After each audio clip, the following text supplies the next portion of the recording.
Assalamualaikum warahmatullahi wabarakatuh. Kembali lagi bersama saya Mutiara Rahmadani Putri dalam mata pelajaran fisika. Nah, pada pertemuan hari ini kita akan membahas mengenai polarisasi dan penerapan gelombang cahaya dalam bidang teknologi. Nah, apa yang dimaksud dengan polarisasi?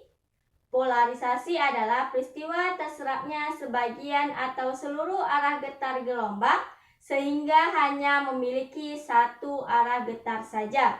Polarisasi cahaya dapat disebabkan karena beberapa peristiwa, yaitu pemantulan dan pembiasan, absorpsi selektif, dan hamburan.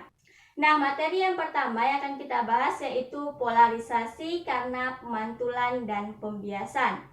Polarisasi karena pemantulan dan pembiasan terjadi ketika sinar datang dari medium dengan indeks bias N1 ke medium dengan indeks bias N2, sehingga sinar datang akan dipantulkan dan dibiaskan. Jika sudut datang I menghasilkan sinar pantul dan sinar bias yang membentuk sudut 90 derajat atau saling tegak lurus, maka sinar pantulnya berupa sinar yang terpolarisasi sempurna. Besar sudut datang tersebut disebut dengan sudut Brewster. Berdasarkan hukum Stelius tentang pembiasan, maka diperoleh persamaan tan IP sama dengan N2 per N1. Nah, yang kedua yaitu polarisasi karena absorpsi selektif. Perhatikan dengan cermat gambar berikut. Seberkas sinar dilewatkan pada dua polaroid, yaitu polarisator dan analisator. Polarisator berfungsi untuk melewatkan sinar terpolarisasi dengan arah getar sesuai dengan sumbu P1. Intensitas sinar terpolarisasi sama dengan setengah dari intensitas sinar yang tidak terpolarisasi. Secara matematis dapat kita tuliskan I1 sama dengan 1 per 2 I0. Selanjutnya, analisator berfungsi untuk menganalisis sinar yang dilewatkan oleh polarisator. Intensitas sinar yang keluar dari analisator dapat kita nyatakan I2 sama dengan I1 cos kuadrat theta, atau I2 sama dengan 1 per 2 I0 cos kuadrat theta.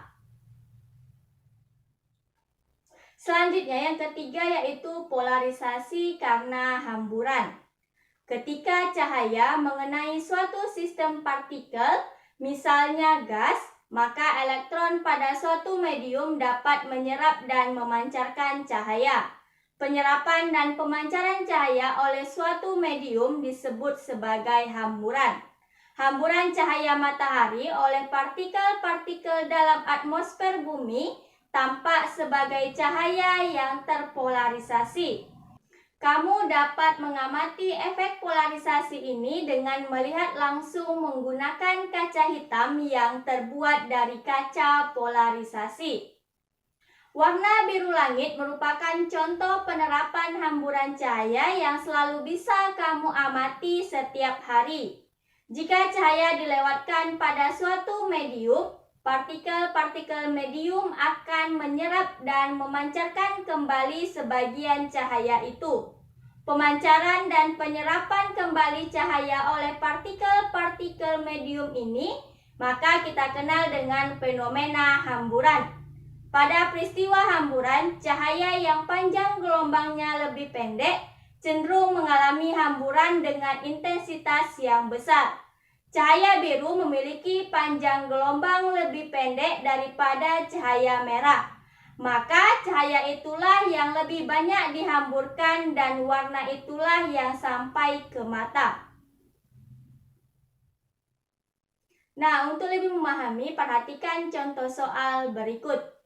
Jika sudut antara kedua sumbu polarisasi pada kedua polaroid adalah 60 derajat, tentukan intensitas cahaya yang diteruskan oleh polaroid pertama dengan intensitas I0 dan polaroid kedua. Dari soal dapat kita ketahui theta sama dengan 60 derajat. Yang ditanyakan yaitu I2. Nah, untuk mencari I2 maka kita gunakan persamaan I2 sama dengan 1 per 2 I0 cos kuadrat theta. Selanjutnya kita masukkan nilai-nilainya, yaitu I2 sama dengan 1 per 2 I0 cos kuadrat 60 derajat. Nah, selanjutnya I2 sama dengan 1 per 2 I0 cos kuadrat 60 derajat itu sama dengan 1 per 2 dikuadratkan. Nah, selanjutnya I2 sama dengan 1 per 2 I0, 1 per 2 kuadrat itu sama dengan 0,25. Maka I2 sama dengan 0,125 I0.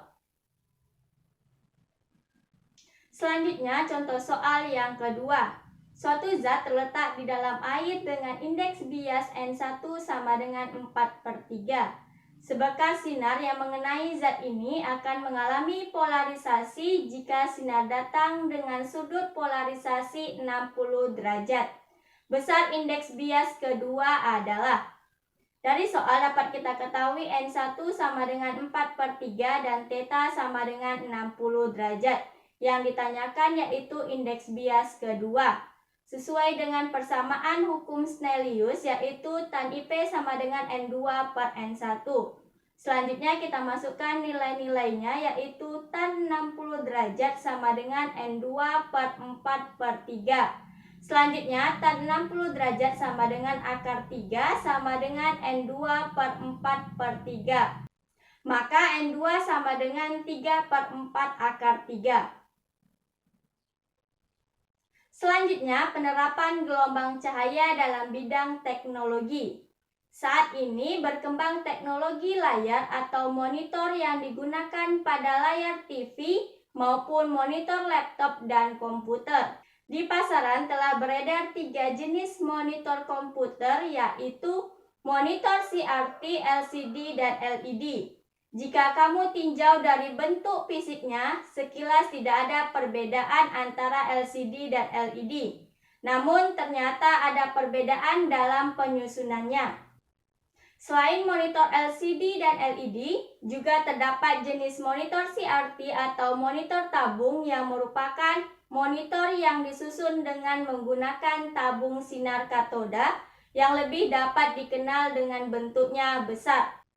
Meskipun monitor CRT tetap diproduksi, banyak pengguna yang meninggalkan monitor cembung dengan alasan bentuknya yang besar dan berat, sehingga memerlukan ruang ekstra untuk menempatkan monitor. Sekian pembelajaran kita hari ini, semoga kamu dapat memahaminya dengan baik. Wassalamualaikum warahmatullahi wabarakatuh.